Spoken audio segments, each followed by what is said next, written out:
E un feliz tarde na nos televidente nan, pero também na nos oyente nan, uta den sintonia di diferente emisora nan di radio, pero também canal nan di Facebook, tour que está transmitiendo a tarde de maneira a que da permitido de RCR e também secretário de Estado, senhora Van Huffelen, que ele vai ter uma conversação ameno junto com minha persona, Aimeta Yubi, e também junto com o senhor Norwin Willem. E ora a chega e para nós top importante invitação especial aqui de com. Nós tivemos uma conversação sano, caminho da roupa e informação valioso. Los ali for de dia, dengue conversação com nós baiba, com o secretário de Estado, senhora Alexandra Van Huffelen, que está na Bonaire, riba uma visita de trabalho, estava a ter uma agenda druk, pero toch, a sacar tempo para a tarde, cinturato junto com a AMI, e também senhor Willem. Me quero avisar agora que nós vamos ter conversação com a senhora Van Huffelen, nós vamos fazer diferentes perguntas que têm a ver com, entre outros, pobreza, armoedebestrijding, maneira antiamele, pero nós lo por tocar algum outro ponto também. Tudo isso aqui depende do tempo também, para sobrar não olvidar que está 1h30 nós temos de conversação caminho e acaba diferentes perguntas a comissão direta acaba para a senhora Van Huffelen. Banda de sei me tenho vista que não olvidar, botem que manda bo app, se você quer se pergunta, nós lo repetir o número diz aqui, pero não chama na telefone, manda bo app, que pergunta e se nós temos mais tempo, naturalmente, nós lo laga, contestar a pergunta aqui, nós lo pode fazer pergunta aqui, nós também trata para sacar o máximo de informação for de conversação aqui com a senhora Van Huffelen, para o povo de Bonaire também, é bom informar com constante canando na Den Haag, para com nos isla também, e a relação que nós temos com Holanda. Bom-vinda, senhora Van Huffelen, welkom op het eiland. En het is voor ons een genoegen u weer te hebben bij ons hier. Nou, en hoe is het gegaan vandaag? Fijn om hier te zijn. Nou, een heel drukke dag. Het is sowieso ontzettend fijn om hier ook weer te zijn. Ik heb veel mensen gezien en bezocht. We zijn bijvoorbeeld bij de Voedselbank geweest. Ik heb kennis gemaakt met de nieuwe eilandsraadleden, met het nieuwe bestuurscollege, hoewel het nog niet officieel geïnstalleerd is, maar de leden ervan heb ik wel gezien. Ik ben langs geweest bij een bouwproject van Casa Bonaireano, die aan het werk zijn in Hato om nieuwe huizen te bouwen. Nou ja, van alles en nog wat, met een centraal dialoog gezeten. Niet onbelangrijk natuurlijk, om het ook over het onderwerp te hebben waar we het vanavond over hebben, over armoedebestrijding. Oké, helemaal top. Senhor Willem, dank je para junto comigo e um prazer de por ter junto comigo também para nós conversar com a senhora Van Huffelen. Como vai ver? Dank je, sim, seguro. Nós estamos preparados para a conversação. Van mijn kant heet ik u ook welkom op het eiland. Het is bijna een jaar terug dat u hier langs de kade hebt gelopen en gesproken met veel mensen. Een van de eerste vragen die ik aan u wil stellen, of u wilt uitleggen, wat houdt in het staatssecretariaat van Binnenlandse Zaken, Koninkrijksrelaties? Dat de mensen daar meer zicht op krijgen. Ja, nou ja, eigenlijk is het zo dat we kennen natuurlijk binnen het Koninkrijk 4 landen en de 3 eilanden naast die onderdeel uitmaken van het Koninkrijk.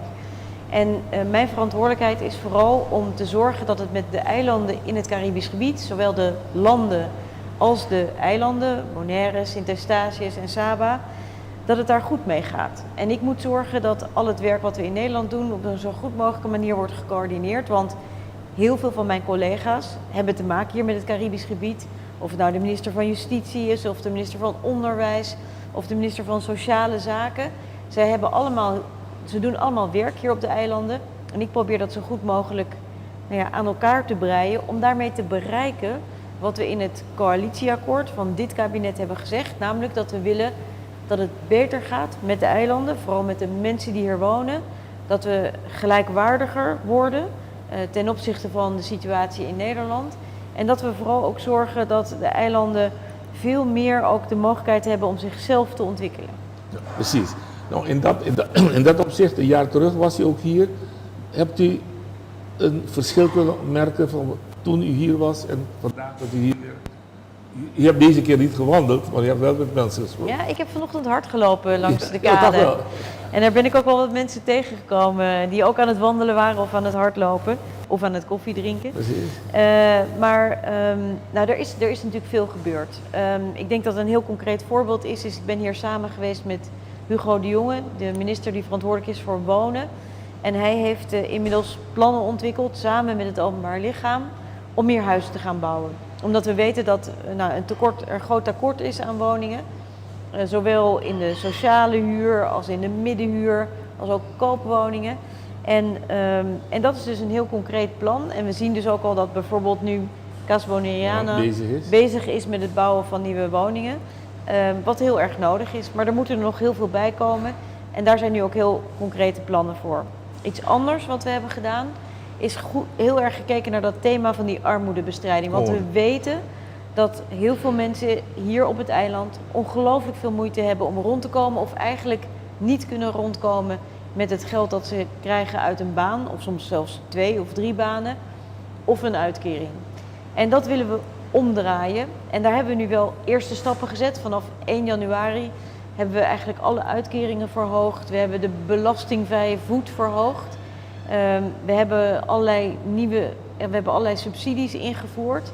En ik weet zeker dat dat effect heeft. Dat zien we ook wel. Maar we weten ook dat het nog niet genoeg is. Dus we moeten ook nog verder. En een van de redenen waarom het ook niet genoeg is, omdat we ook zien dat de prijzen inmiddels gestegen zijn. Onder meer door de oorlog in Oekraïne is de inflatie gewoon heel hoog. Dus dat zijn wel denk ik een paar hele concrete voorbeelden. We hebben natuurlijk ook gezien dat er werk te doen is op het gebied van energie. En er is een heel concreet plan gemaakt wat nu wordt uitgevoerd om meer wind- en zonne-energie te gaan produceren hier op het eiland.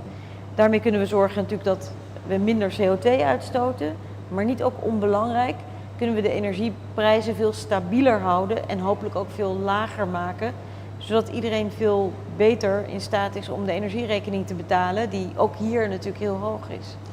Eén punt dat een beetje ophef heeft gemaakt was wat u net zei. We waren dus de rivier aan het oversteken, die brug.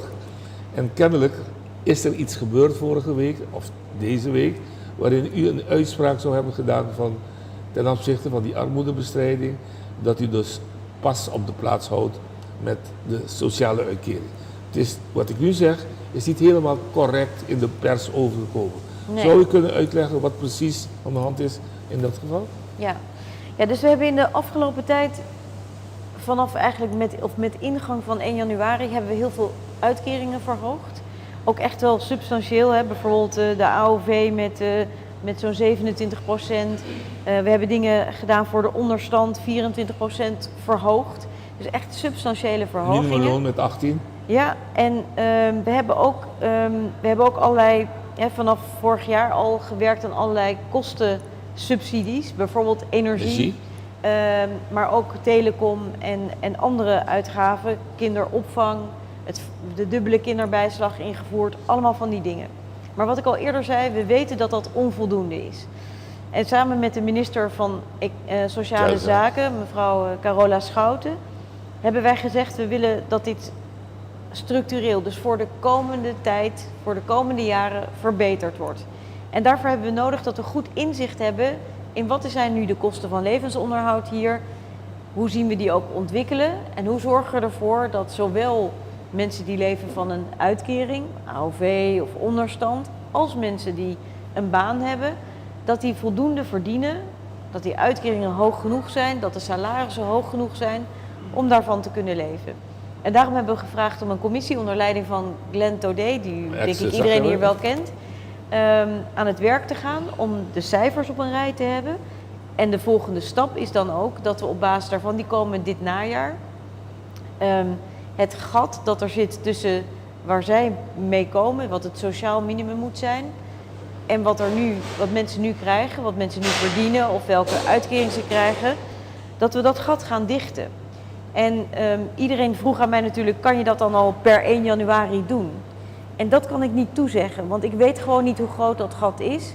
En bovendien vergt dat werk van niet alleen maar de Rijksoverheid, maar ook van het openbaar lichaam en ook van de werkgevers. Want als wij uitkeringen verhogen, dan zijn mensen met een baan nog niet geholpen. Dus we moeten met z'n allen aan het werk en daar wil ik helemaal geen pas op de plaats maken. Daar willen we juist vanuit Nederland ook heel hard aan werken om de volgende stappen te zetten om dat gat wat er nu nog is, om dat zo snel mogelijk te dichten en te zorgen dat mensen gewoon kunnen leven van hun een inkomen uit arbeid, hun salaris, of van een uitkering. De kritiek die u krijgt daarop, ook vanuit Nederland, is dat er genoeg rapporten zijn gemaakt.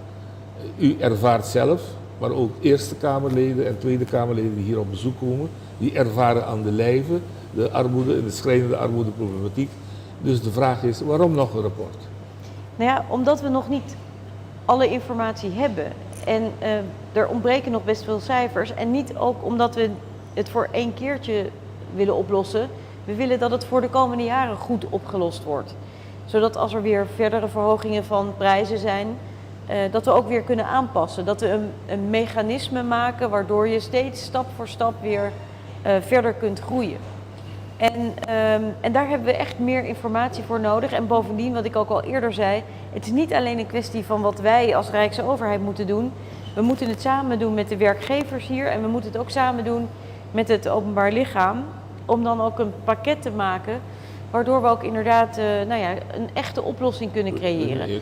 Want laat ik daar helder over zijn, het is voor mij ook heel duidelijk en voor ook al mijn collega's in Nederland, dat we echt aan de slag moeten. Omdat we weten dat veel mensen hier gewoon niet rond kunnen komen. En dat vinden we niet goed. Dat willen we niet. We willen juist ervoor zorgen dat mensen ook die hier op Bonaire wonen en natuurlijk op Saba en Sint-Eustatius. Klopt, die moeten we ook bij betrekken. Die horen er natuurlijk ook bij. Dat we ook zorgen dat zij goed geholpen worden en ook een menswaardig bestaan hebben. Okay. Een voorlopige vraag hierover is dat er in Nederland soms een twijfel was bestaan of de werkgevers wel welwillend zouden zijn om mee te denken en mee te werken, omdat met name het minimumloon uit hun eigen zak moet komen. Hebt u dat gevoel ook, of hebt u dat ervaren bij de werkgever? Nee, want ik heb in de overleggen die ik heb gehad met werkgevers in de Centraal Dialoog steeds van hen gehoord dat zij ook een bijdrage willen doen. En natuurlijk zeggen zij, ja, maar wij kunnen het niet in ons eentje. Klopt. We hebben meer nodig. En ik denk dat dat ook terecht is. Dus wij moeten ook gewoon gezamenlijk aan het werk om dit goed op te lossen. Ja. Dus zij zijn ook welwillend om mee te denken en mee te... Ik heb welwillende werkgevers gehoord. En natuurlijk, de proof is in the eating. Dus we moeten ook kijken hoe we dat met elkaar gaan oplossen. Maar ik heb zeker gehoord dat zij hun verantwoordelijkheid willen nemen. En daar ben ik ook heel blij mee. Bent u overtuigd dat wanneer de cijfers klaar zijn en dat dus wat u noemt, we gaan draaien, u en OMB en de rest van de ketenpartners, gaan draaien aan de knoppen om de beste maatregelen te nemen, dat we dus toch een grote stap zullen zetten voor een structurele oplossing van deze problematiek? Ja, dat is wel het doel dat we hebben. En hoe snel we dat kunnen doen, dat hangt er natuurlijk een beetje van af hoe groot het gat is dat we moeten dichten met elkaar. Maar dat we daar naartoe moeten, dat is precies wat we bedoelen. Want dat hebben we in Nederland ook. Er is ook een vastgesteld sociaal minimum. Waar we steeds met werkgevers, werknemers en de overheid samen zitten om te zorgen dat dat ook het minimum is wat we aan mensen willen uitkeren. En ook in Nederland doen we dat vaak met een pakket van maatregelen. Niet alleen maar uitkeringen of een loon, maar vaak ook een combinatie daarvan, bijvoorbeeld met toeslagen. En dat is een eigenlijk heel ingewikkeld systeem dat we proberen zo goed mogelijk, waarmee we proberen zo goed mogelijk voor iedereen een goede oplossing te maken. Prima. Kunt u de bevolking even uitleggen, misschien zijn er vragen binnengekomen, hoe u interpreteert het principe van gelijkwaardigheid? Het is natuurlijk niet gelijk aan, maar hoe interpreteert politiek Nederland het beginsel van gelijkwaardigheid? Nou ja, we hebben gezegd, we zijn onderdeel van één koninkrijk. En dat betekent dat we ook gelijkwaardig zijn. Wat we constateren, wat dit kabinet ook heeft geconstateerd, wat ik constateer als ik hier ben, is dat als het gaat over het voorzieningenniveau, dat die gelijkwaardigheid er niet is. Althans niet in alle opzichten. Klopt. En wij moeten eraan werken, of het dan gaat over inkomen, of het bestrijden van armoede, of dat het gaat over het thema van duurzaamheid, dus het zorgen dat we duurzame energie opwekken, of dat we ons beschermen hier op het eiland tegen zware regenbuien, of dat het gaat over wegen of woningbouw, dat er achterstanden zijn om in te halen. En die achterstanden zijn ontstaan over de jaren, maar die moeten we ook gaan inhalen. En daarom hebben we dat principe geïntroduceerd, wat we dan noemen comply or explain, Precies. wat eigenlijk een ingewikkeld woord voor is. In principe moeten we gewoon het gelijke voorzieningenniveau hebben, tenzij het handiger, beter is voor hier om dat niet te doen. Betekent dat vandaag werd ook geroepen vanuit Nederland, bepaalde kringen, dat u misschien overweegt om artikel 132a te herroepen, het differentiatiebeginsel, om dan inderdaad alleen artikel 1 toe te passen van de grondwet? Artikel dat heb ik zelf niet gezegd. Nee, ik zeg Nee. het is geroepen in Nederland. Ah, oké. Om die tijd is om die gelijkwaardigheid te bewerkstelligen, of nu de differentiatieprincipe eruit moet. Nou, weet je, Ik denk van niet, maar Nee, wil toch ik vind het zelf ook een beetje ingewikkeld om daar een antwoord op te geven. Ik ben eigenlijk veel te praktisch daarvoor. Ik wil helemaal niet de grondwet wijzigen. Ik wil gewoon dat we hier aan de slag gaan om maatregelen te treffen, om daar waar we niet een gelijkwaardig voorzieningenniveau hebben, om dat ook echt aan te pakken. Oké. Specifieke problemen van dit eiland is bijvoorbeeld met de bouw van de woningen, is de bescherming van de natuur en milieu. Wildbouw aan de kust, dat hebt u zelf gemerkt, overtreden van bepaalde wetten, ik ga niet in specifieke gevallen op in. Maar een van de grote problemen is Bolivia. Is daar, Nederland heeft toen gezegd, meneer De Jong, uw ambtsgenoot, hij zegt het is een probleem dat OLB zelf moet aanpakken, met vergunningen enzovoorts. Hoe denkt u zelf over? Nou kijk, het punt is als het gaat over ruimtelijke ordening, Ja, dus precies. over het bepalen wat doen we waar op het eiland. Ja. Bouwen, natuur, enzovoort. Dan is in eerste instantie het openbaar lichaam zelf aan zet. En moet erover nadenken waar willen we wel of niet huizen bouwen, waar willen we wel of niet een hotel, waar vinden we het belangrijk dat de natuur beschermd wordt. Nou ja, al die vragen. Dat is ook het uitgangspunt dat ik en mijn collega Hugo de Jonge ook hebben. Maar wat ik zelf heel erg belangrijk vind, is dat we heel goed kijken, en daarom wordt er ook een nieuw ruimtelijk ordeningsplan gemaakt, een nieuw plan gemaakt over hoe gaan we in het eiland met deze vragen om, dat we daar ook goed over nadenken. Want dat is eigenlijk altijd, als je natuur hebt en je gaat het bebouwen, ja, dan is het moeilijk weer terug te draaien. Klopt. En daarom is het heel erg belangrijk dat je goed nadenkt over waar wil je nou natuur hebben, waar wil je woningen bouwen. En heel vaak, want er is natuurlijk een enorme vraag, er zijn steeds meer mensen die op het eiland komen, er is steeds meer vragen ook naar nieuwe huizen. Ja, dan is het ook wel echt belangrijk om goed na te denken over waar willen we dat dan? Hoeveel willen we er überhaupt te bouwen? Maar waar willen we dat dan? En ik vind het dus van belang om even terug te komen op uw vragen, dat het eerst het OLB is dat daarover nadenkt. En dat we dan dat natuurlijk verder uitwerken. Waarbij mijn wens vooral ook zou zijn om goed na te denken over die vraag: waar gaan we bouwen? Hoe zorgen we ervoor dat als we het doen, dat we dan dat zoveel mogelijk doen met respect voor de natuur? Of dat nou op het eiland, midden op het eiland is of aan de kust. Of het nou gaat over koraal of over bijvoorbeeld de natuurparken. Dat zijn echt vragen waar je goed over moet nadenken. En die zijn niet ze zijn niet altijd zo makkelijk te beantwoorden. Met een toverstokje. Nee, maar het is wel, je moet er echt goed over nadenken. Ja. En vaak denken mensen, maar we gaan lekker bouwen, want het is goed, er komen er nieuwe mensen en een nieuwe economische activiteit. En dat is ook zo. Maar tegelijkertijd, je draait het niet zomaar terug, dus je moet er goed over nadenken. Prima.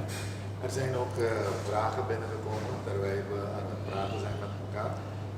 Een vraag die binnen is gekomen, die vraagt: ik kom als budgetcoach vaak mensen tegen die heel goed in staat waren om hun financiën te beheren, maar in een slechte situatie terechtgekomen door allerlei regels.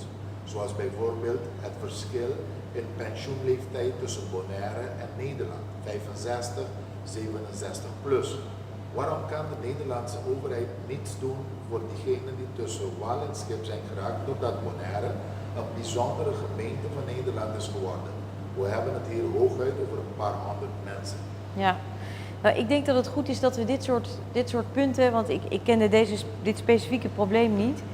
Maar we zien dat we inderdaad, als je in de praktijk gaat duiken van waar zit het nou in waarom mensen niet zo goed rond kunnen komen, dat we heel goed naar dit soort voorbeelden kijken. En ook kijken wat we hier concreet mee kunnen doen. Want het is inderdaad niet wenselijk dat je in de problemen komt doordat de regels niet aansluiten. Wat natuurlijk heel vaak voorkomt, overigens binnen Nederland ook. Want we hebben ook soms regels die elkaar in de wielen rijden. Maar het is heel goed dat dit voorbeeld wordt genoemd door degene die die vraag heeft gesteld. Want dan kunnen wij dat ook in de discussies die we hebben, bijvoorbeeld met de Centraal Dialoog en ook met de Rijksdienst hier, goed naar kijken. Want dat zijn natuurlijk ontzettend naar als je daar precies tussen zit. Aansluitend op die vraag wil ik dus even interroperen. Was mevrouw Jorritsma hier, Eerste Kamerlid. En die vroeg zich af waarom er niet één AOW-stelsel Ja. geïntroduceerd kan worden. Ja. Is dat een gecompliceerde zaak om één AOW-stelsel in te voeren? Ik heb geen idee hoe gecompliceerd dat is. Natuurlijk snap ik. Maar ook daar denk ik dan toch weer een beetje van, laten we vooral nu kijken naar, we hebben hier een AOV. Ja? Laten we kijken dat we die bedragen hoog genoeg maken, zodat je er ook van kunt rondkomen. En of het dan hetzelfde of net iets anders is dan in Nederland, Dan vind ik minder relevant Niet eigenlijk. relevant. Ja. Ja. Andere vraag voor mevrouw Van Huffelen. Afgelopen week was er een geval op het eiland waarbij een man op leeftijd ontdekt werd midden in de stad in een onleefbare grot woonde.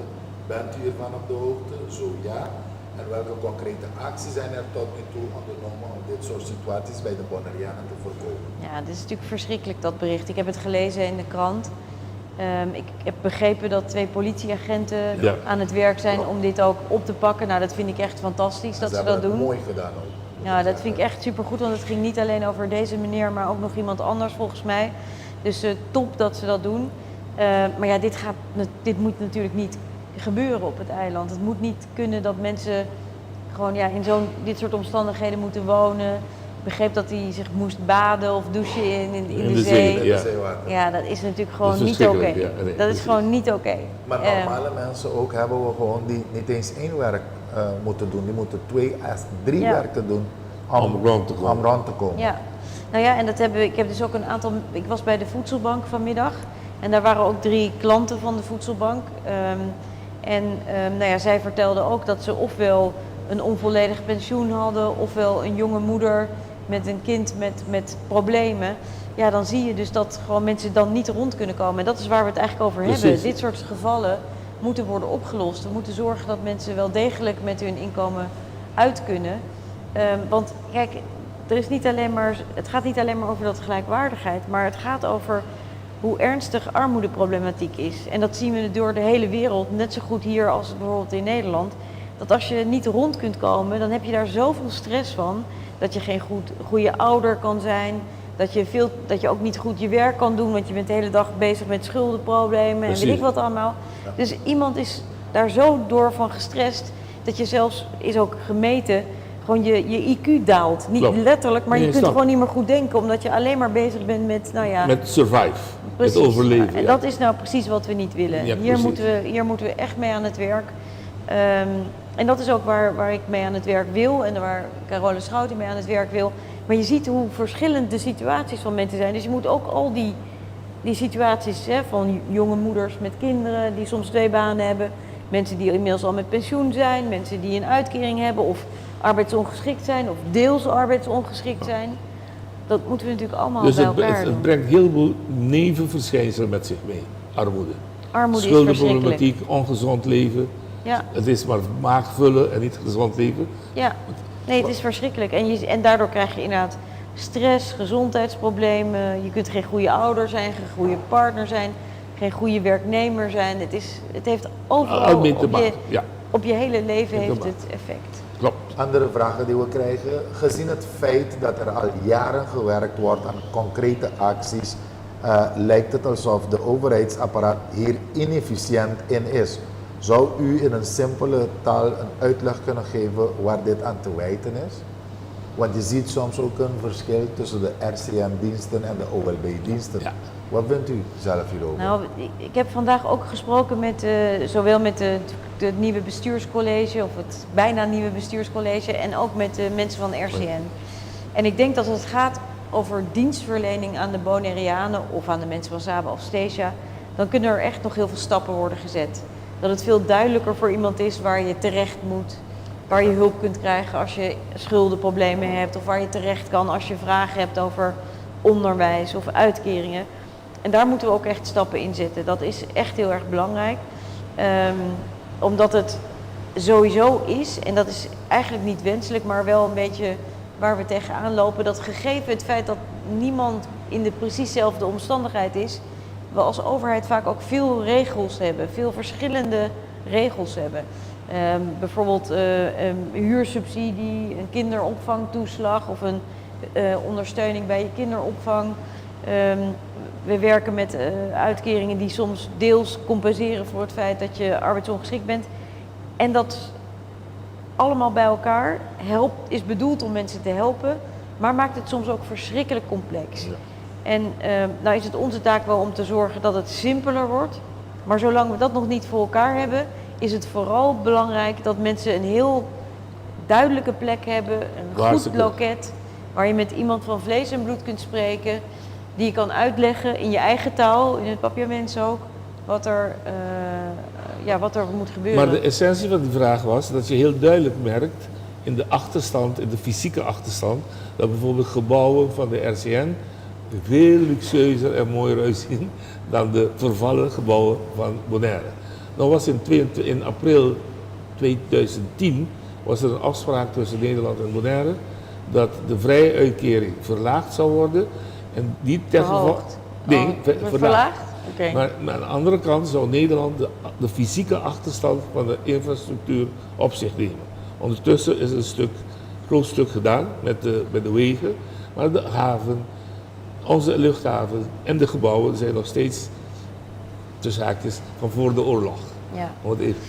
Ja, kijk, ik denk dat het belangrijk is om in een aantal dingen te gaan investeren. En eerlijk gezegd, ik vind het... Natuurlijk is het goed als je je gebouwen aanpakt en dat je medewerkers in een goed gebouw kunnen zitten. Waar een goede airco is en waar het niet lekt en tocht enzovoort enzovoort. Dus dat is zeker ook iets wat het OLB moet aanpakken.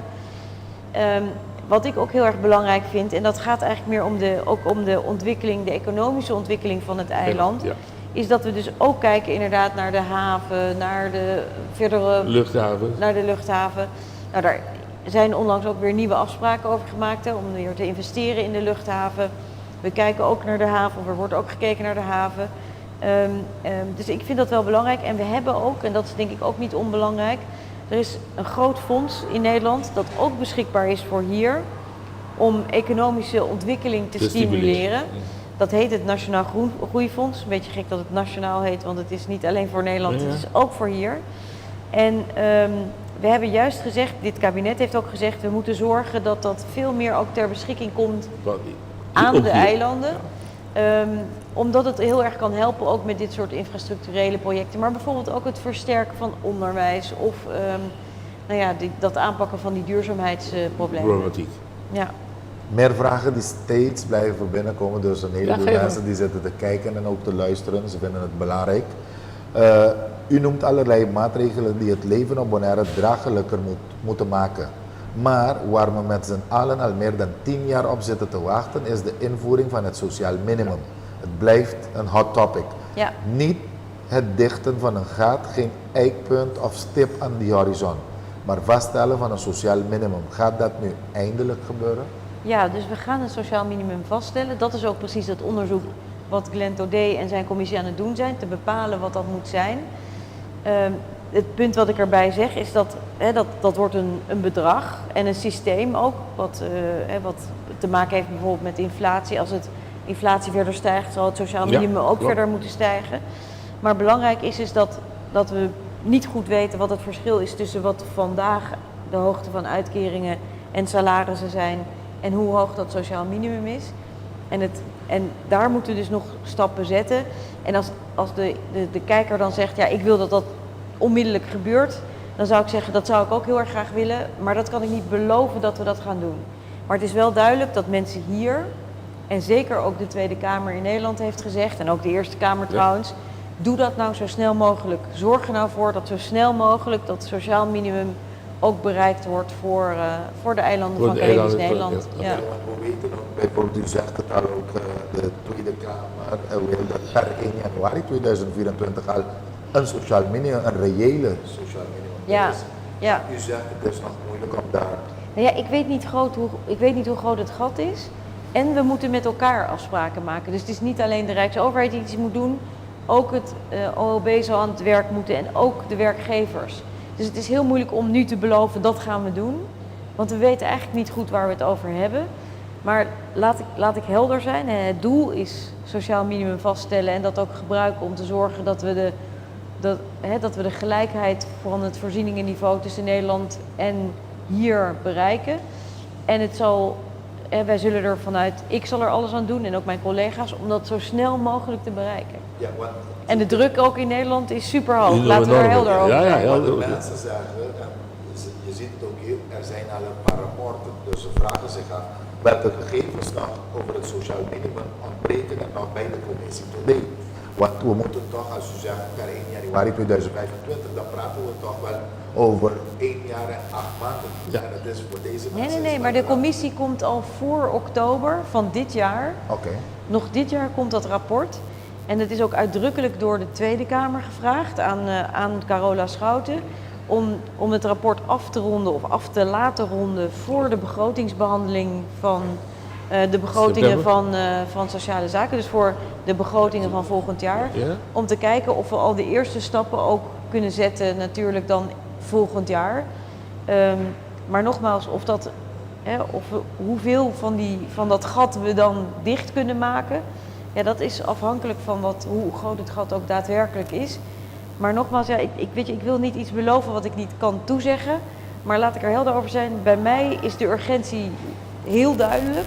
En dat is ook bij mijn collega's duidelijk en ook bij de Eerste en Tweede Kamer. Dus er zal echt veel en hard werk moeten worden gedaan. En ik heb vanmiddag ook met de sociaal dialoogpartners afgesproken dat we dat ook samen gaan doen. Om te zorgen dat als dat rapport komt, dat ook de werkgevers, en dat we alvast met de werkgevers hebben gezeten en met het OLB over wat kunnen jullie doen. Want het is niet de bedoeling dat we dan pas weer, dat het denkwerk pas start. Als het rapport klaar Als het is. rapport We moeten er is. vooraf denken. Ja. Waarom vraag ik het? Want Notch heeft ook gezegd, u heeft uitdrukkelijk gezegd, we parkeren het gewoon Nee, eventjes. ze heeft het gecorrigeerd. Ja, De ik parkering. zeg, al heeft ze geparkeerd, maar het staat met een motor aan, dus de motor is aan.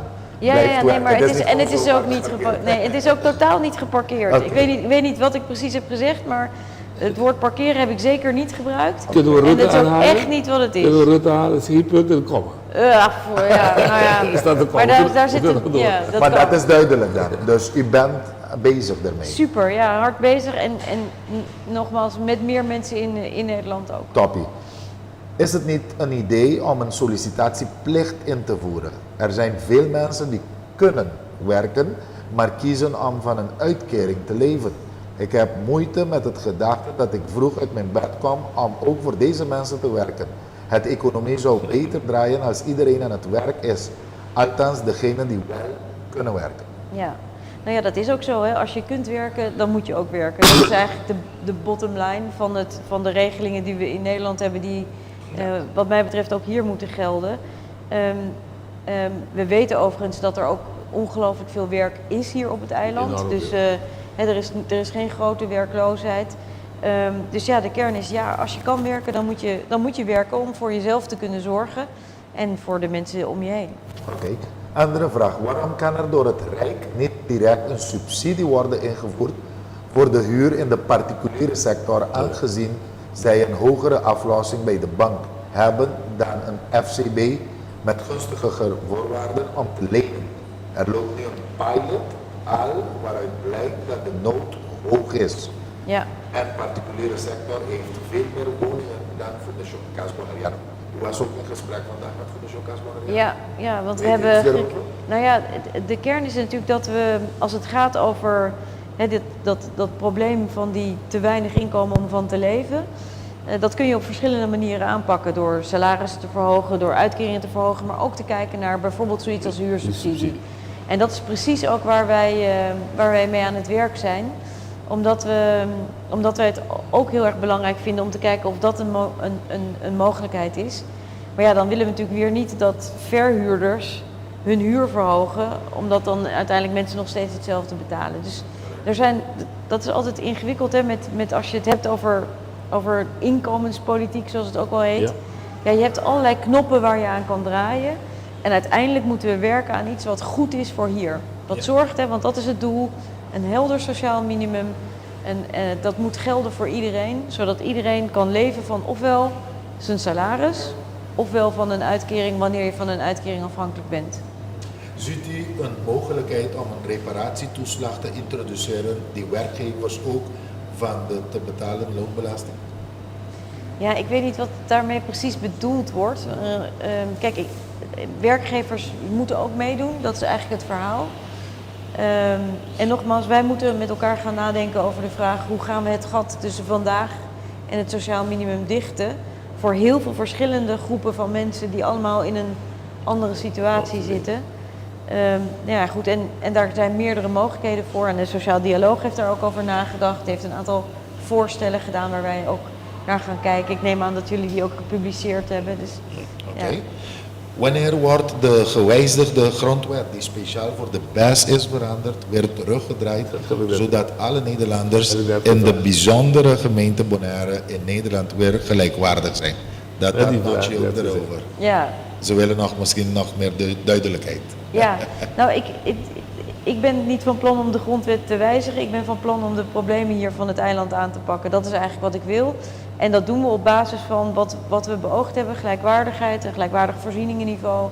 Dat is eigenlijk waar we aan werken. Op alle fronten. Dus niet alleen over inkomen, maar ook over energie, over de natuur, over economische ontwikkeling enzovoort. Kunnen er banken zoals ABN, Rabobank of ING niet op Bonaire komen? Nou, dat is een interessant punt. Overigens hebben jullie gelukkig nog wel banken hier. Op de bovenwinden is dat nog veel lastiger op Saba en op Statia. Maar het is niet zo makkelijk voor inderdaad Nederlandse banken om zich zomaar hier te vestigen. Wat ik wel aan het doen ben, en dat doe ik samen met ook de openbaar lichamen van alle 3 de eilanden, is goed te kijken naar die bankaire voorzieningen. Want waar mensen tegenaan lopen is het dat het moeilijk is om een hypotheek te krijgen of een rekening te openen of een lening voor als je een onderneming hebt of als je een klein bedrijf hebt. Allemaal dat soort dingen. En we hebben een hele grote inventarisatie gemaakt van allemaal van die dingen die niet goed lopen. Bijvoorbeeld ook toegang tot de notaris. Ja. Hier gaat dat beter dan op Saba en op Statia. Maar we willen zorgen dat we al dit soort meer praktische problemen ook gaan aanpakken. En dat is soms nog best ingewikkeld, want ik heb daarvoor bijvoorbeeld gesprekken gevoerd ook met de Nederlandse Bank. En hopelijk kunnen we nu, ik ga nu morgen naar Saba toe, kunnen we dat daar ook aankondigen dat we een oplossing hebben gevonden. Maar het blijkt echt lastig. In dat verband, hoe is het te verklaren dat wij als deel van Nederland toch invoerrechten moeten betalen vanuit Nederland? Ja. Nou ja, dat is een ander ding, hè? Ja, dat wanneer iets wordt geïmporteerd via Curaçao, via Aruba, of via Nederland zelf, bovenwinden. Ja, je betaalt extra eigenlijk, zonder te weten zelfs. Nou, ik weet dat mijn collega Marnix van Rij, die is hier geweest. En die is naar dat thema aan het kijken of we niet iets kunnen doen met een soort van douane-unie of zoiets dergelijks. Omdat we weten dat dat inderdaad zo is. Je betaalt absoluut, je betaalt dubbele invoerrechten. En dat voelt niet oké. Nee. Maar dan moet je er ook weer over nadenken, hoe gaan we dat dan oplossen? Ja. De enige manier, zeggen ze hier, om werkgevers te steunen is door middel van toeslagen. Hoe kijkt u daarna gezien de toeslagenaffaire in Nederland? U heeft expertise. Ja, absoluut. Ik weet er alles van. Ja. En, kijk, wat toeslagen in Nederland natuurlijk doen, is zorgen dat ze verhogen het inkomen van mensen die niet in staat zijn van hun uitkering of van hun salaris te kunnen leven. En we hebben in Nederland die kinderopvangtoeslag en we hebben een huurtoeslag. En nog een paar andere, maar de kern is inderdaad dat je die moet aanvragen en dat je dan een verhoging krijgt van je inkomen op basis daarvan. De systematiek die we daarvoor gebruiken in Nederland maakte dat mensen in de problemen zijn gekomen, vooral met die kinderopvangtoeslag. Dat moeten we hier natuurlijk niet krijgen. Dus als we iets introduceren wat een soort inkomensverhoging is, dan moeten we kijken hoe we dat op een manier doen die minder problematisch is. Nou, bijvoorbeeld dat experiment met die huursubsidie, dat werkt al beter. Omdat je dan niet in zo'n situatie komt dat je weer moet gaan terugbetalen. Want dat is precies wat je wil voorkomen. Correct. Ja. Nou, interessant. Andere vragen die binnenkomen. Ze zeggen bijvoorbeeld, mevrouw, u heeft de Stichting Voedselbank bezocht en hebt ook kennis kunnen maken met de doelgroep hoop ik. Wat doet dat met u als u de verhalen van de mensen hoort en ook van zo dicht bij de realiteit voorgeschoteld krijgt? Nou ja, dat raakt mij natuurlijk. Hè. Als je mensen ziet die... Ik ben heel blij dat de voedselbank er is. Wij steunen dat ook. Hè. Wij geven daar ook geld aan om te zorgen dat zij ook hier hun werk kunnen doen. Maar het is natuurlijk niet goed als mensen afhankelijk moeten zijn van een voedselbank. Je wil graag dat mensen met hun inkomen in staat zijn om gewoon boodschappen te kunnen doen. En om zichzelf en hun kinderen gezond te kunnen voeden. Want dat is denk ik ook belangrijk, hè, dat je gezond eten kunt kopen.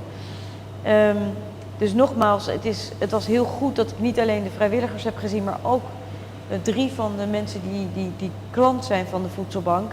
Die me hebben ook aangegeven waarom zij daar zijn. En dat laat precies zien waar het werk te doen is als het gaat over dat te dichte gat waar we het hebben tussen het sociaal minimum en wat die mensen nu aan inkomen hebben. En het waren heel andere situaties. Hè. In het ene geval ging het over niet voldoende pensioen, in het andere geval ging het over onvoldoende onderstand, in het andere geval ging het over kinderen en niet voldoende, en kinderen met gezondheidsproblemen. Ja, het zijn allemaal andere situaties waar we stuk voor stuk naar moeten kijken hoe we dat ook kunnen repareren. Apart van de voedselbank bent u ook eens in een van de keren die u op het eiland bent geweest, bij mensen geweest thuis, families die echt in armoede wonen. Heeft u het gezien? Ik heb hier niet, maar wel op Saba en op Stasia. Dus ik wil het zeker ook hier nog een keer doen. Maar het is natuurlijk, laat ik daar ontzettend helder over zijn. Dat is natuurlijk totaal niet goed. Dat is totaal niet wat we willen. Dat mensen niet kunnen rondkomen. En ik weet ook dat het soms is dat mensen door allerlei andere omstandigheden in de problemen komen. Maar daarvoor zijn we er nou juist als overheid ook. Klopt. Om te zorgen dat we hier kunnen helpen. En overigens niet alleen als overheid. Hier moeten ook de werkgevers, ook de buren, iedereen moet helpen. Maar wij hebben hier echt een belangrijke taak. En het OLB natuurlijk ook. Om mensen die echt in de problemen zijn te helpen. En nou ja, dat is soms, vaak is het voor mensen die in de problemen zitten ook moeilijk om dan weer die stap te zetten om ergens naartoe te gaan. Naar zo'n overheid, naar een loket. Dus ik vind ook dat de overheid naar hen toe moet. Om hen te helpen en te ondersteunen. Andere vragen. Waarom zijn de prijzen van de basisbehoeften in de supermarkt zo ontzettend duur? Het is iets van de OLB, maar hoe kan toch Nederland hiermee een rol inspelen? Of controles, want ja, het is niet makkelijk. Maar hoe ga je het controleren? Maar iedereen zet gewoon de prijs die je wil zetten. Ja, nou ja, kijk, er zijn natuurlijk allerlei factoren. Hè. Jullie zijn een klein eiland waar heel veel moet worden ingevoerd. Dat Exact. is dan sowieso al kostbaar. We hebben die dubbele invoerrechten waar je mee te maken hebt. En we hebben dan natuurlijk ook nog die wereldwijde inflatie die overal in de wereld zijn effect heeft. Dat is natuurlijk sinds vorig jaar, hè, sinds de problemen in de Oekraïne. Dat was hier natuurlijk ook al eerder aan de orde. Ja, en dat maakt dat eigenlijk alles kostbaar is. En ik denk dat het dus ook echt wel belangrijk is om te kijken hoe we aan de ene kant iets doen aan inkomen. Natuurlijk is het ook goed om te blijven praten met degenen die hier producten verkopen, de supermarkten, wat zij kunnen blijven doen om het betaalbaar te houden. En er is natuurlijk minder concurrentie dan je bijvoorbeeld in Nederland hebt, waardoor de supermarkten elkaar helemaal gek maken met allemaal nog lagere prijzen. Precies. Nee, maar ik doe elke keer als ik hier ben weer mijn pindakaaspot vergelijking. Dus ik neem dezelfde pot pindakaas en kijk hoe duur die is. En vergelijk dan tussen de 3 eilanden en ook met Nederland. En dat verschil is groot. En dan is Saba nog Maar de mensen hier die zien het ook in de supermarkten. Bijvoorbeeld, je hebt 3 supermarkten naast elkaar, zeggen ze. Die pindakaas kost bij deze $1,50, bij die andere $2 en bij die andere $2,50. En daarom zeggen ze, hoe is dat mogelijk? Het mag verschillen, 10 cent, 25 cent, maar niet boven de $1 of zo. Ja, maar dat is natuurlijk het prijsbeleid van supermarkten vind ik soms ook onnavolgbaar. Maar ja, dan moet je ook vooral maar gewoon naar degene gaan waar het goedkoopst is. Of net in de aanbieding. Waar de specials zijn. Dat doe ik ook, weet je wel. Je gaat natuurlijk wel even kijken naar van... Exact. Je gaat natuurlijk niet meer betalen dan gewoon nodig kijk is. naar de prijzen voordat je betaalt. Ja, klaar. absoluut. Super, belangrijk. Er zijn afgelopen december excuses aangeboden voor het slavernijverleden. Toch komt het over alsof de Rijksoverheid te lax is in het ondernemen van acties die moderne slavernij tegengaan. Zo zijn er mensen die 3 banen hebben om hun hoofd boven water te kunnen houden, omdat de uurloon veel te laag is. Wat is uw mening hierover en wat ziet u als oplossing in de nabije toekomst? Nou ja, misschien eerst even terug naar dat moment van 19 december. Want ik denk dat het een ongelooflijk belangrijk moment was. Waarin onze premier heeft gezegd dat wat er gebeurd is, was totaal niet goed en daar willen we onze excuses voor aanbieden. Wat er ook in de afgelopen jaren is gebeurd was totaal niet goed, daar willen we onze excuses voor aanbieden. Maar we willen ook ervoor zorgen dat het ophoudt. Dat het verschil tussen mensen die in ons koninkrijk leven, dat dat verschil er niet is. We willen niet dat mensen inderdaad in andere omstandigheden moeten leven toevallig, omdat ze een andere kleur hebben, omdat ze nazaat zijn van iemand die uit een gebied komt of uit een land komt waar het slavernijverleden een hele belangrijke rol heeft gespeeld. En dat is ook de opdracht die we hebben. Dus onder andere de opdracht om armoedeproblematiek aan te passen. Om te zorgen dat we die gelijkwaardigheid in voorzieningen, in de brede zin, dus ook in termen van wegen en natuur enzovoort, ook echt gaan aanpakken. En dan is er natuurlijk ook wel van belang dat ook weer een opgave voor ons allemaal is. Dus het OLB en wij moeten aan het werk vanuit Nederland. Er is veel te doen, maar het gaat dan niet alleen maar over voorzieningen. Het gaat ook over dat fundament van wat we moeten aanpakken, namelijk discriminatie, racisme. Dat moeten we met wortel en tak uitroeien. Daar moeten we van af, want dat is er nog wereldwijd. Dit is er in Nederland. Het is er volgens mij ook hier nog wel. Ja. Dus het is ook wel, die opgave is ook aan ons allemaal. Om niet alleen maar te zeggen, ja, het gaat over of je wel hetzelfde inkomen hebt of je rond kunt komen. Dat is super belangrijk. En natuurlijk is dat ook je eerste aandachtspunt. Maar het gaat ook over of je de goede opleiding kunt krijgen. Of je naar een goede school kunt. Of jij niet gediscrimineerd wordt door een werkgever omdat je toevallig een andere kleur hebt of een andere achternaam.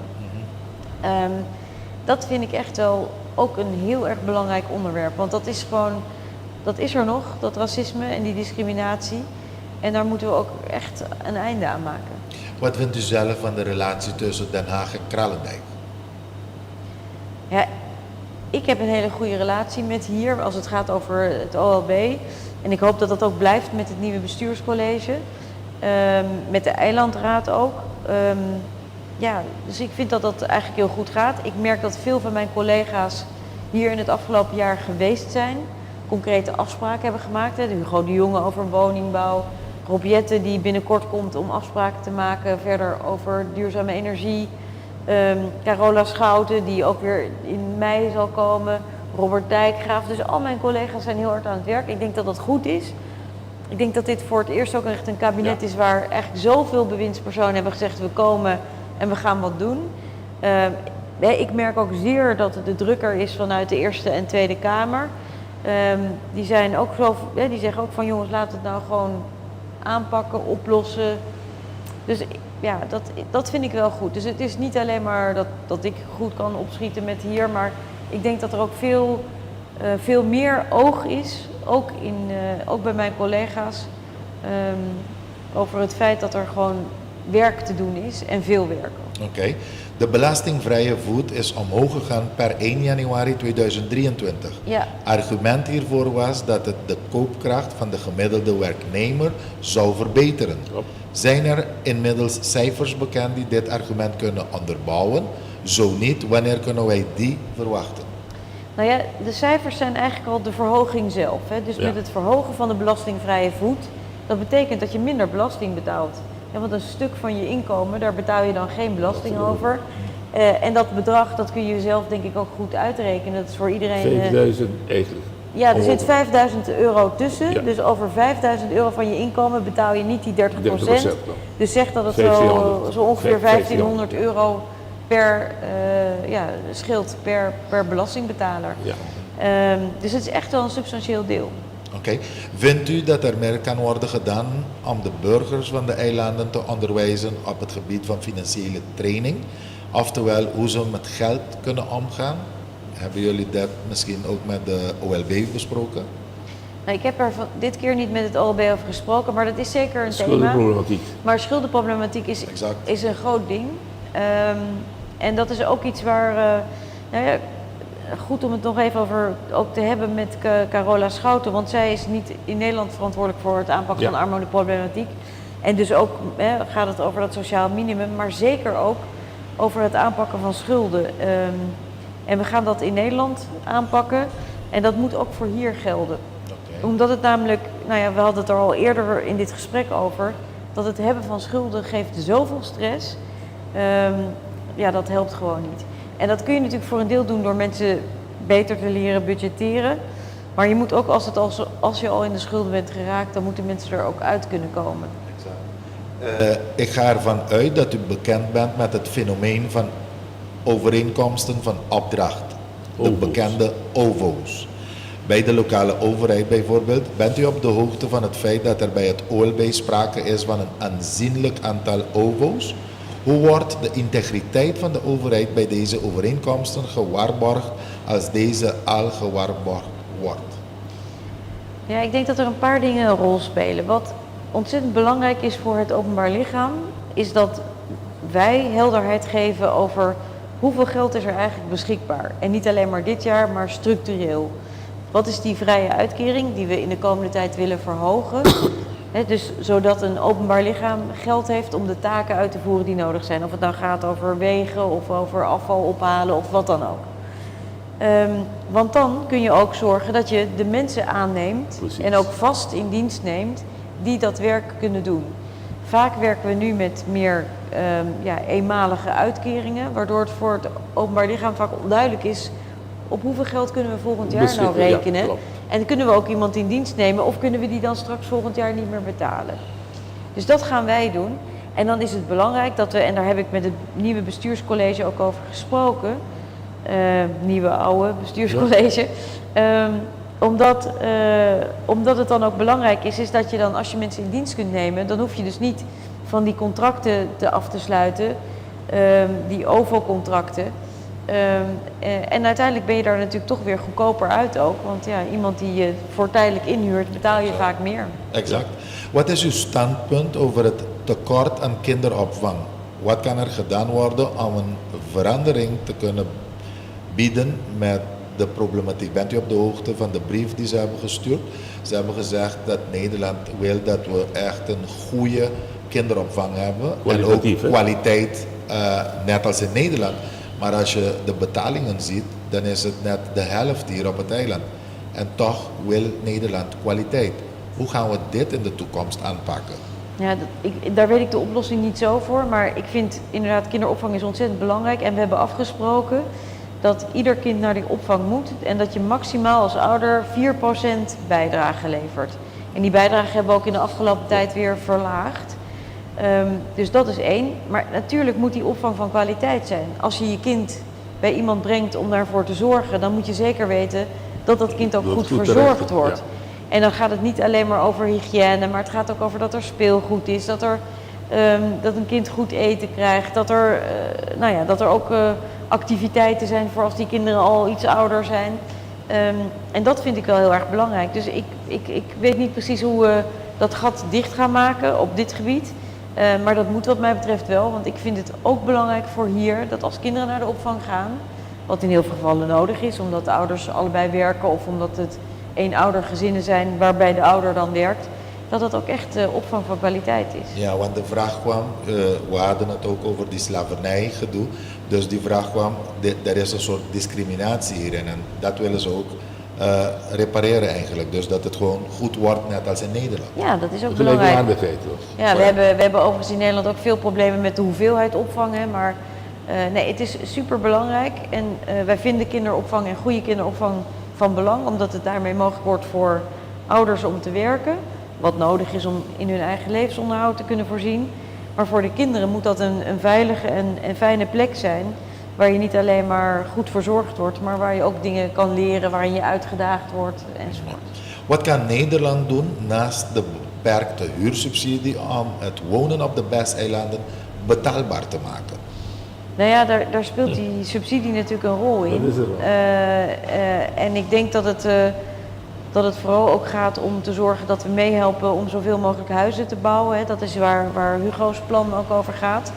Want ja, als je meer aanbod hebt, dan Precies, dan gaat helpt die- dat dan gaat ook die om de breed prijs op. een beetje te verlagen.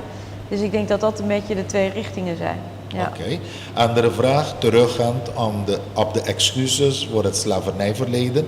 Komt het woord of concept van doorwerking vaak naar voren. Wordt in het stand houden van armoede op de eilanden door het niet ondernemen van acties vanuit de overheid ook al erkend als doorwerking? Nou ja, kijk, ik weet het niet. Kijk, wat ik steeds in mijn hoofd heb zitten is dat de doorwerking van het slavernijverleden gaat toch vooral over racisme en discriminatie. En dat moeten we niet willen en dat moeten we aanpakken. Met wortel en tak, zoals ik zei, dat moeten we in het fundament aanpakken. Omdat het niet goed is. Los daarvan, en al veel langer, weten we dat er ook een verschil is tussen voorzieningenniveaus. Hè. We hebben racisme en discriminatie ook in Nederland. Terwijl er wel een voorzieningenniveau is wat voor een groot deel hoger is dan hier. Dus we moeten die thema's wat mij betreft niet te veel vermengen. Racisme en discriminatie aanpakken is een groot ding. Nog heel los van allerlei andere zaken die we hebben afgesproken om te doen in het kader van het slavernijverleden. Zoals zorgen dat er goed onderwijs is, dat je weet wat er aan de hand is, dat je nationale archieven hebt die goed openbaar zijn, dat je je geschiedenis kunt onderzoeken. Ik heb zaterdag een boek in ontvangst genomen van Boy Antoine en Kees, ik ben even zijn achternaam, Lucart. Over de geschiedenis. Nou, dat zijn allemaal belangrijke soorten van onderzoeken en boeken om meer over je verleden te weten. Dat is wat mij betreft ontzettend belangrijk en om mensen daarin te onderwijzen. Maar we moeten ook gewoon blijven werken aan dat voorzieningenniveau. Nu moeten ouders $100 betalen, terwijl we weten dat het bedrag rond de 25 à 40 gaat worden. Waarom wordt dit bedrag niet nu verlaagd? Helpt de ouders meteen. Nou, dat is een thema waar we aan werken, dus het verlagen van die bedragen. Of ik het helemaal meteen kan doen, dat denk ik niet. Maar het is wel we hebben al die bijdrage is al verminderd. Maar de bedoeling is dus om uiteindelijk toe te gaan. En volgens mij duurt dat nog 1 of 2 jaar. Ik zou het moeten opzoeken hoeveel het precies is, naar een situatie waarin je als ouder 4% betaalt van het totale bedrag voor de kinderopvang. Dus bijna 96% wordt dan door de overheid betaald. En dat er ook nog een extra regeling is voor de mensen die het helemaal niet kunnen betalen, zodat het gratis wordt. Oké. Hoe voorkomt RCN Den Haag de toekomende identiteitsverlies van het eiland door de toenemende hoeveelheid Europese Nederlanders die naar Bonaire komen? Ja, kijk, dat vraagstuk is eigenlijk een vraagstuk van Bonaire zelf en het openbaar lichaam. Want jullie bepalen hoeveel huizen hier worden gebouwd, van welke soort. Waardoor je kunt zorgen dat je kunt het aantrekkelijker maken of minder aantrekkelijk voor eigen bevolking om hier te zijn. Of meer mensen van buiten te krijgen. Dus ik denk dat het ontzettend belangrijk is dat jullie daar zelf ook over nadenken. Want ik kan niet bepalen wat jullie identiteit wordt. Maar stel dat hier alleen maar huizen worden gebouwd die door hele rijke mensen kunnen worden betaald. Dan krijg je dat. Dan komen er andere mensen dan waarschijnlijk de mensen die hier op het eiland wonen. Noche, botame pregunta también por me conocí. Ja, ik heb een aantal thema's. Zou je niet denken dat als hier dus het sociaal minimum op een redelijk niveau wordt gebracht, dat de uitstroom van Bonaireanen naar Nederland beperkt wordt en de mensen hier blijven? Want echt, ze gaan niet naar Bonaire voor de winter. Nee. Dat is niet het aantrekkelijkste vorm. Nee, naar Nederland voor de winter. Nee. Om ze hier te wonen. Heel kort. En dan wil ik over 3 taken gaan die ook des Rijksoverheid gaan. Heel kort om u een aantal vragen te stellen. Wilt u dit eerst beantwoorden? Nee, ik denk dat het zeker van belang is. Kijk, ik denk dat heel veel mensen het heel fijn vinden om hier, als je hier geboren bent, om hier ook te blijven. Ik vind dat zelf ook heel belangrijk. Ik vind het ook belangrijk dat als mensen weg zijn gegaan voor een opleiding, dat ze ook weer terugkomen. Dat aantrekkelijk maken vind ik super van belang. Want ja, weet je ziet het een beetje nu dat op allerlei fronten, bijvoorbeeld het openbaar lichaam, maar ook RCN, heeft allerlei vacatures die niet ingevuld kunnen worden, omdat we niet mensen kunnen vinden met de juiste kennis en expertise. En dan hebben we mooie plannen, bijvoorbeeld om een heleboel huizen te gaan bouwen, of plannen om de wegen op te pakken, of plannen om iets te doen aan het feit als het zo hard regent dat je dan niet alle modder de zee in wil hebben. Maar ja, daar heb je wel mensen voor nodig. En heb je mensen op allerlei niveaus van kennis en kunde voor nodig. En dan is het ook fijn wanneer mensen die ergens anders zijn gaan studeren, weet ik veel, rechten zijn gaan studeren in Nederland of in de Verenigde Staten, ingenieur zijn geworden, dat het voor hen ook aantrekkelijk wordt om weer terug te komen. Dus wat mij betreft gaat dat niet alleen over dat sociaal minimum, maar gaat het ook over hoe maak je het fijn om weer terug te komen. Ja, daar is dus ook werk te doen. U hebt gezegd, we moeten ons inspannen om discriminatie tegen te gaan. U bent verantwoordelijk, u is dat Nederland, voor de toelating en uitzetting. We ondervinden enorm veel discriminatie met toelating. Curaçaoenaren worden moeilijk gemaakt om hier binnen te komen. Europese Nederlanders worden het moeilijk gemaakt. Mensen die gehuwd zijn, 42 jaar gehuwd. Een Bonaireaan gehuwd met een Nederlands. Als ze dus terugkomt, hier willen komen vestigen, dan moet de Nederlandse dame dan, haar echtgenote, of zijn echtgenote, een verblijfsvergunning vragen.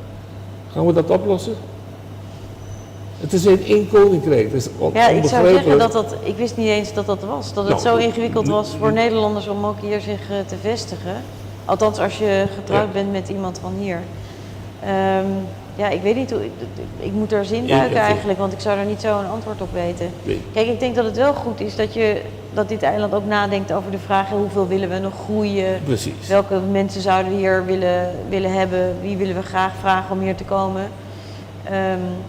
Maar goed, als er dit soort scheve dingen zijn, dat klinkt inderdaad wel iets als wat je niet zou willen. Ja. Tweede onderwerp, volksgezondheid. We kennen hier het systeem van jubilage.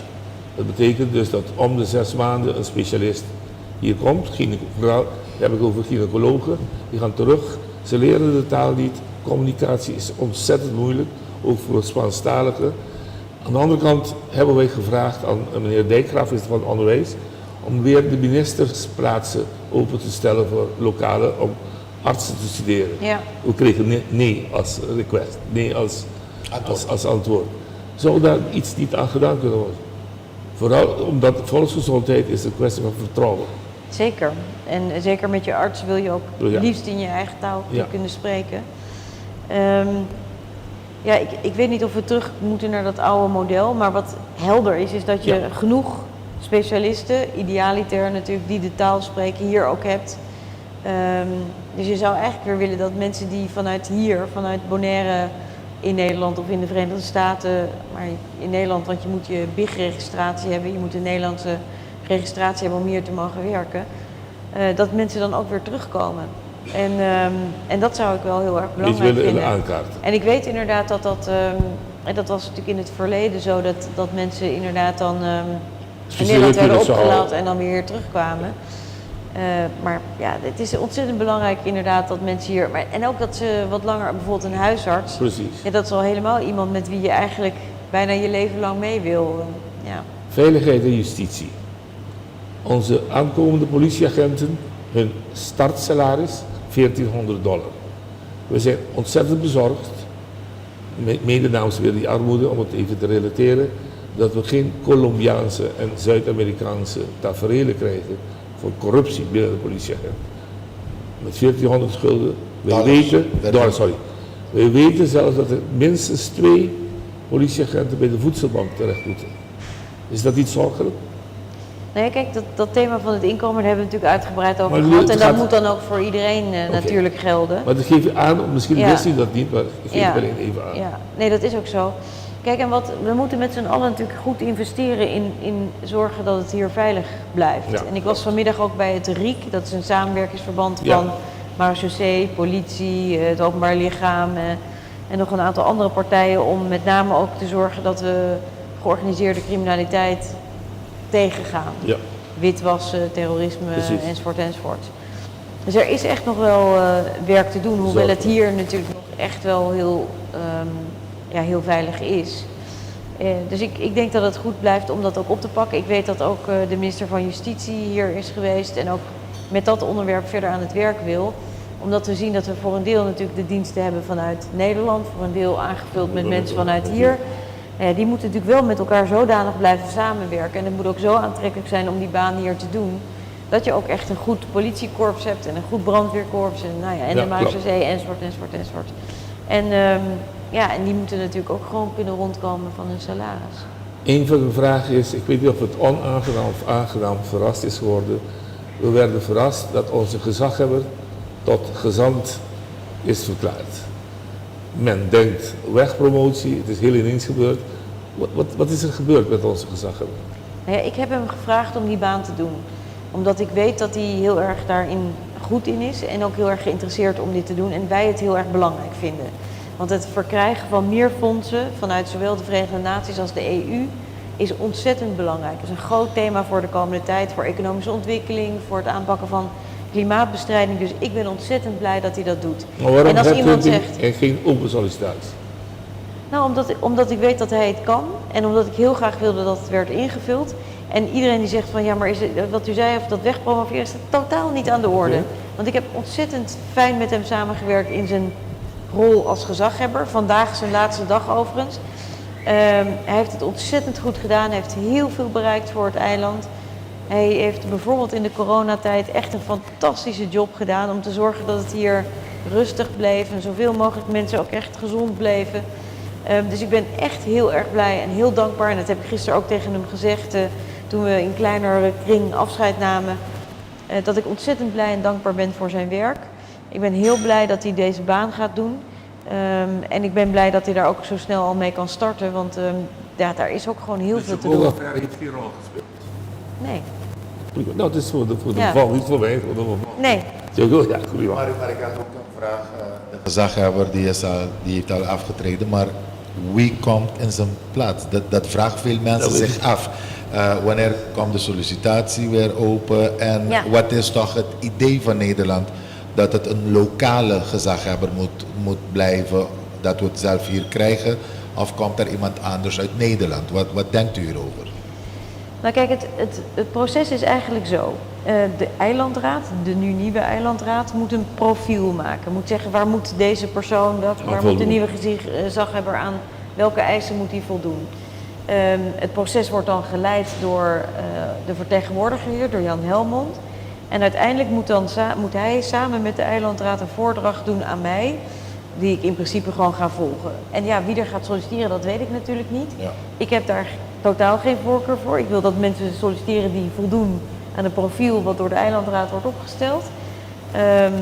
En als de eilandraad zegt, wij vinden het belangrijk dat het iemand van hier is, nou ja, dan moet je dat opnemen in die profielschets.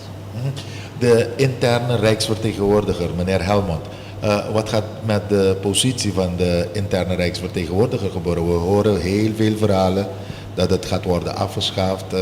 Wat gaat er precies mee gebeuren? Ja, dat is ook ons voorstel. Dus we hebben 2 wetten die de verhoudingen tussen Nederland en de BES-eilanden bepalen. Die ene heet de Wolbes en de andere heet de Finbes. Nou, vergeet die namen. Maar een van die wetten worden vernieuwd. Daar hebben we op basis van eerdere rapporten die er zijn geweest, advies van de Raad van State, hebben we gezegd die moeten worden vernieuwd. Ze waren vastgesteld 10-10-10 en moeten worden aangepakt. Daar zijn nu voorstellen voor. Die zijn nu in zogenaamde pre-consultatie, dus in een eerste conceptversie. Daar kunnen iedereen kan daarop reageren op die wetten. Wij zorgen er natuurlijk voor, ook via RCN, dat er meer informatie over komt. Wat staat daar nou in? Nou, daar staat onder andere in dat die functie van de Rijksvertegenwoordiger wordt afgeschaft. Er staat ook in dat het voorstel is om het aantal eilandsraadleden te vergroten, het aantal gedeputeerden te vergroten. Ja, en wij zijn natuurlijk heel benieuwd naar wat de mensen van Bonaire en hun vertegenwoordigers, zowel de eilandraad als mensen die bijvoorbeeld bij een belangenorganisatie werken of bij de vakbond of de werkgevers, wat die daarvan vinden. Want uiteindelijk, en dat heb ik vanmiddag ook besproken met de eilandraad, gaan we op basis van al die commentaren kijken hoe we de wet zodanig gaan aanpassen en dan vervolgens natuurlijk indienen bij de Tweede Kamer in Nederland. Maar onze bedoeling is om de verhoudingen vooral duidelijker te maken, om scherpe verantwoordelijkheidsverdelingen te maken tussen Nederland en hier. En te zorgen dat je natuurlijk, als je dan ergens over gaat, dat je ook de middelen hebt om het voor elkaar te krijgen. Want nu zitten er soms nog heel veel vage situaties. Oké. Is het controleren van arbeidscontracten aan de hand van wat de wet voorschrijft een taak van de SZW? Of moet dat ook door de lokale overheid worden gedaan? Mocht het een taak van de SZW zijn, wanneer kunnen wij verwachten dat de toezicht en handhaving beter uitgevoerd wordt? Ja, er is de inspectie van sociale zaken die verantwoordelijk is om arbeidsomstandigheden te controleren. En ik zou zeggen, als er iemand een misstand ziet, dan zou ik die vooral melden ook daar. Oké.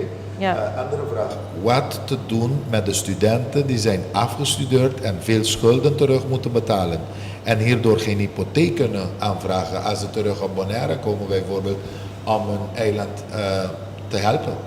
Ja, wij gaan dat stelsel afschaffen, hè? Dat je moet lenen voor je studie, althans Wat dat beurs, je alles moet lezen. We basisbeurs. gaan weer een basisbeurs Instellen. terugbrengen. Dat betekent niet dat, dus het zou kunnen betekenen dat je wel wat moet lenen, maar in ieder geval minder dan je vandaag de dag moet lenen.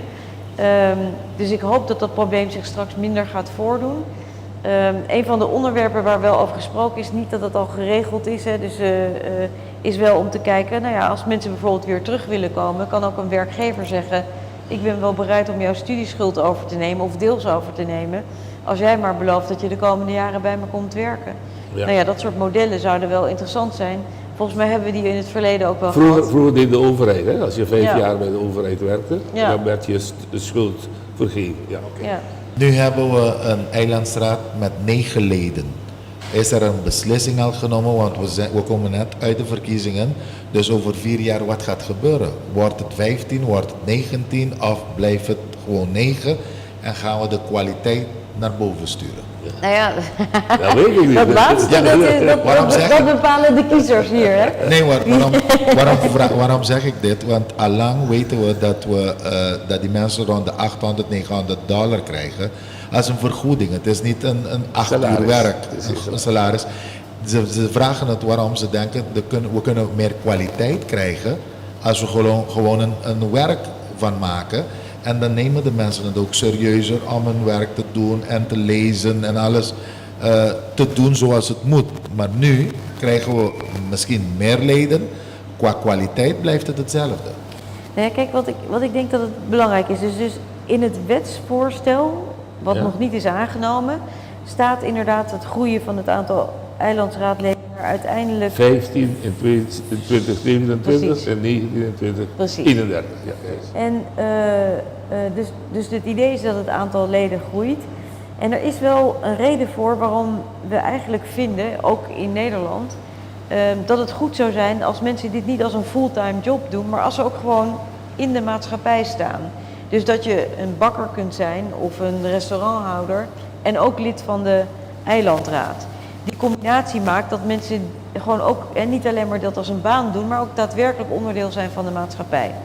Dus dat is de reden waarom het vaak ook niet een fulltime betaalde functie is. Dat is ook in Nederland niet. Bijvoorbeeld, ik ben zelf wethouder geweest in Rotterdam. Daar krijgen ook de gemeenteraadsleden een vergoeding waar ze niet van kunnen leven. Daar moet er echt ook een baan of iets anders bij hebben. Wat ik denk dat wel aan de orde is, en daar vroegen de eilandsraadleden aan, die zeiden van ja, maar is het dan voldoende? Nou, daar kunnen we natuurlijk altijd over praten. Maar juist het idee dat je ook iets erbij blijft doen is relevant. En een van de thema's die de eilandsraadleden ook zeiden was van ja, het is wel spannend, want hier mag je heel vaak vanwege integriteit mag je niet zomaar allerlei banen hebben. Want ja, dan als je moet niet jezelf gaan controleren als lid van de eilandraad. En dan kan het wel eens lastiger zijn om voldoende mensen te vinden. Nou, dat soort discussies kunnen wij denk ik gewoon goed gaan voeren in het kader van die verandering van de wolbes. Maar ik zou het fijn vinden als meer mensen het werk kunnen doen. En dat mensen zijn die hier wonen en leven en een andere baan hebben. Zodat ze ook hun inbreng vanuit al die sectoren kunnen inbrengen en al hun ervaringen in de eilandraad. Voordat we sluiten. We weten dat de lokale gouvernement onderbezet is. Er is heel veel te doen. We moeten een heleboel dingen samen doen, ook met Nederland. De geld is er. Maar hoe kan Nederland een rol inspelen zodat we ook personen krijgen die ons kunnen helpen om alles uit te voeren? Ja. Want dat is het grootste probleem van de gouvernementen van al de eilanden. Ja, nou dat is het absoluut en dat geldt dus ook voor RCN. Daar zijn ook een heleboel vacatures. Dus ja, we moeten het met z'n allen aantrekkelijker maken voor mensen om hier te komen werken. Dat moeten we doen door heel actief te werken, door te kijken of we wat meer mensen ook uit de zogenaamde diaspora, dus mensen van hier, die hier zijn opgegroeid zijn, maar nu in Nederland werken, of die weer terug willen komen of ergens anders in de wereld zijn. En we hebben ook echt gezegd vandaag, ik heb gezegd we moeten gewoon voor de zomer daar met ook het openbaar lichaam en met RCN samen kijken naar hoe we dat kunnen oplossen. Want dat is eigenlijk de grootste bottleneck, of een van de grootste bottlenecken voor nu, is dat we wel plannen hebben en geld inderdaad, maar onvoldoende mensen om het werk te doen. Op allerlei soorten van functies. Hè. Dus juristen, beleidsmakers, maar ook mensen in de uitvoering. En ja, uiteindelijk krijg je dan het ook niks van voor elkaar. Oké. Voordat we sluiten... Dus iedereen die kijkt en die nog niet bij het OLB werkt, maar wel zin heeft, solliciteren. Kom, solliciteren. Twee Noche korte Promeco vragen. Nocera. Twee korte vragen. Comply of explain. Wie gaat explain? Gaat Nederland explainen waarom het niet ingevoerd of moeten wij? Nou kijk, ja, het is dus comply, hè? Ja, En dat staat eerst comply. Dus we doen het op dezelfde manier Precies. hier als het Om de ook in Nederland gelijkwaardigheid, gebruikt. ja. En explain is een explain die je ook samen moet bedenken. Dus het kan zijn dat wetgeving in Nederland ofwel hier überhaupt niet geldt. Ik vul soms het aanleggen van dijken kan soms hier niet gelden bijvoorbeeld. Of andere wetgeving, spoorwetgeving bijvoorbeeld, die hoeft hier niet. Nou ja, dat is dan een heel erg duidelijk voorbeeld. Hè?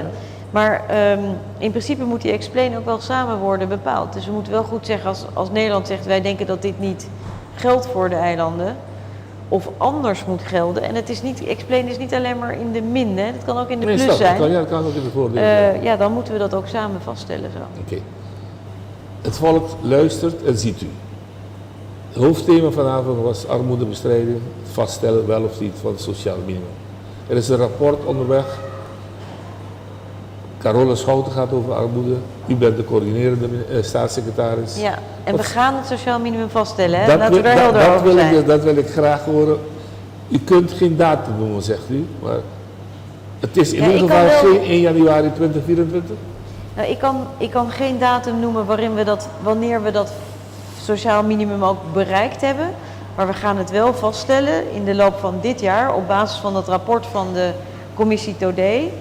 En wanneer we het dan precies bereiken, ja, dat zal daarna duidelijk worden. Maar wel is mijn hoop en wens ergens in de loop van dit jaar. Omdat ik heel duidelijk zie, en dat kan ik niet genoeg benadrukken, en dat ziet Carola Schouten ook, en dat zien alle mensen hier op het eiland ook, dat er echt stappen te zetten zijn om te zorgen dat mensen hier met een baan, met een uitkering ook echt kunnen rondkomen. Ik bedoel, de uitvoering kan u dus niet toezeggen. Wat zegt u dan tegen die arme mensen nu? Even geduld? Nee, ik zeg tegen ze dat we er snoeihard aan werken. Dat we nummer 1 al heel veel hebben gedaan. Ja, oké. Vanaf 1 januari. En dat wij er snoeihard aan werken om daar waar er nog gaten zijn, om oplossingen te vinden.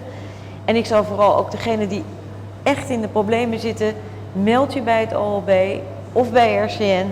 Want daar moeten de mensen je ook echt helpen als het niet meer lukt om rond te komen. Dank u zeer voor het gesprek. Graag gedaan. Noche, dank Nabo, para join op toekomst bij ons voor conversar com senhora Alexandra van Huffelen. Mevrouw, ik wil u hartelijk bedanken, want al had u een drukke agenda, u maakt altijd plaats en tijd om met de Bonaireaanse bevolking in gesprek te gaan. De informatie die we van u krijgen is echt belangrijk en niemand beter om het aan ons te vertellen dan u zelf die ermee bezig is. Ja. Ik hoop dat u door blijft werken voor de bevolking van Bonaire, voor ook de andere eilanden. En we waarderen het heel hoog.